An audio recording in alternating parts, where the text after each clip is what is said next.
Be honest. How many times have you heard or thought to yourself, I can't possibly be depressed? Muslims don't get depressed.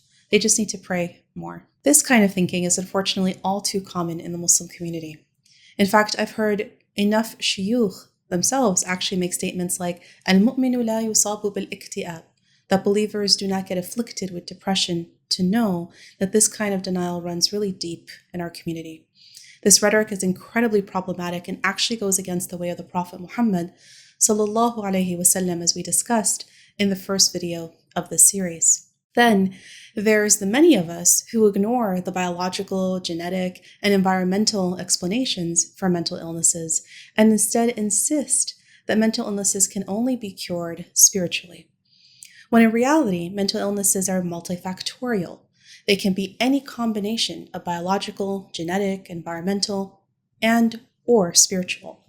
These kinds of attitudes towards mental health become barriers for us and our loved ones to access help when we need it. But all of the stigma and the barriers against mental health wasn't always this way for Muslims. In fact, our Islamic intellectual history used to be filled with the brim with Muslim physicians and scholars that even by contemporary standards had a very rich and sophisticated understanding of mental illness. In some cases, strikingly similar to modern classifications of mental illnesses. And believe it or not, our Muslim predecessors pioneered and developed an entire system of healthcare, including treating and managing psychological conditions. In this video, we're going to discuss the work of two of the greatest Muslim physicians in our Islamic intellectual history, Abu Zayd al-Balkhi and Ibn Sina. Their work in the field we today call psychology demonstrates just how seriously and comprehensively physicians from within the classical Islamic heritage approached mental illness. And perhaps more importantly, that their work also demonstrates that their incredibly advanced understanding of mental illnesses was very much from within our Islamic tradition, not outside of it. Let's start with one of my very favorite scholars of all time, Abu Zayd al-Balkhi. Al-Balkhi was a 9th century encyclopedic scholar, a polymath skilled in many fields, such as psychology, geography, philosophy, science, literature, Islamic, theology, and theoretical medicine. Although he never actually practiced as a physician, he contributed immensely to the field of medicine.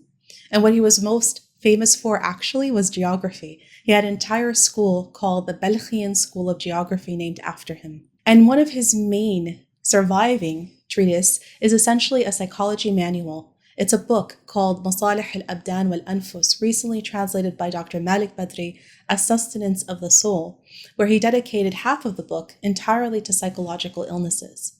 And what's striking about al-Balkhi's treatise is as a medieval text, its urgency and seriousness with which he implores the reader to grasp psychological illnesses, especially depression. Al-Balkhi argues that psychological illnesses are just as, if not more important and more serious than physical illnesses. He says this is because people are affected by their consequences far more frequently and throughout their lives, and because virtually everybody will face some symptoms at some point in their lives. Now, given the importance that Balkhi took great care in refining the definitions and understanding of several psychological illnesses, and this included depression, anxiety, and even obsessive-compulsive disorder. Let's start with depression. Although depression has been, in some terms, described by Greek physicians long before him, al-Balkhi's classification of depression was considered to be pioneering. Not only did he distinguish between everyday sadness, which he called huzn, and clinical depression, which he called jaza, he may even have been the very first in history to distinguish between environmental or reactionary versus endogenous or intrinsic forms of depression. He postulated that endogenous depressive states are the result of internal biological factors rather than external environmental factors, like, for example, the death of a loved one. Even though al-Balkhi explained that endogenous biological factors, the way most physicians of his time explain them as an imbalance of the four humors, today some physicians might actually call this instead an imbalance of certain hormones or neurotransmitters. The key point here, though, is that Balkhi was able to distinguish environmental depression from a depression that was endogenous or biological in nature back in the 9th century. He may also be the very first to suggest treatments that are more effective in treating each type of depression. For example, he suggested that medications might be necessary for endogenous depression, whereas talk therapy might actually work just fine for environmental depression. And interestingly, he actually said that a combination or mixture of these two treatments are probably optimal. And that sounds a whole lot like how we treat depression today. He even described therapy for depression very similar to cognitive behavioral therapy that therapists use today. Some say that he was even the first to suggest talk therapy. Al-Balkhi also had a very sophisticated understanding of anxiety. He thought it was actually the root of most mental illnesses, and he clearly distinguished it from panic disorders, which is in line with how we actually think about anxiety today. And it's different than how his contemporaries conceptualized anxiety. For most of them, they followed the patterns of thinking inherited from Greek medicine and had a very poor grasp of the distinctions between stuffing anxiety into a catch-all diagnosis they called melancholia. Al-Balkhi also gave insights on what he thought might cause anxiety. He mentioned 3 possible contributing factors: internal, situational, and social factors. In today's terminology, we would call these biological, psychological, and social origins of anxiety. Not too far off at all. Perhaps Al-Balkhi's most striking contribution to the field was his pioneering work on the topic of obsessions. And as Muslims, we often refer to this as waswasa, but here Al-Balkhi is talking about al-waswas al-qahri, a more intense obsession than everyday waswas.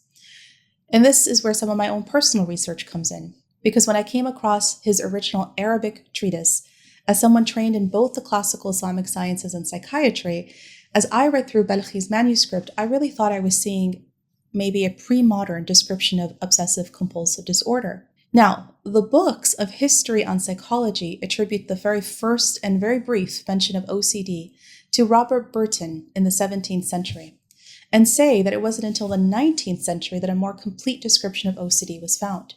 But here was Balkhi, a full millennium earlier in the 9th century, describing what looked to be a very sophisticated classification, diagnosis, and even treatment for what today we call OCD. So if you're interested in learning more about this, please check out the papers that I have on this topic that have been now reviewed and verified by historians of medicine. They have confirmed that Balkhi's criteria is in astonishing harmony with obsessive-compulsive disorder found in the Diagnostic Statistical Manual of Mental Health Disorders, or the DSM, which all psychiatrists and clinicians diagnose from. And when you put Al-Balkhi's criteria side by DSM's criteria, like I did in my paper, you can clearly see that not only did he get just about every single symptom correctly, but it was in the 9th century. Even more astonishing is that modern-day psychiatrists and psychologists would immediately recognize the exposure therapy that he suggests to treat OCD. Now let's turn our attention to another giant in the Muslim intellectual world who made significant headways in the field of mental health, none other than 10th century scholar Ibn Sina. Perhaps the most famous of his hundreds of books was Al-Qanun fi al-Tibb, or the Canon of Medicine. This was the main textbook taught in European medical schools all throughout until the 18th century. And like Balkhi before him, Ibn Sina took mental illnesses very seriously. He proposed causes and experimented with treatments.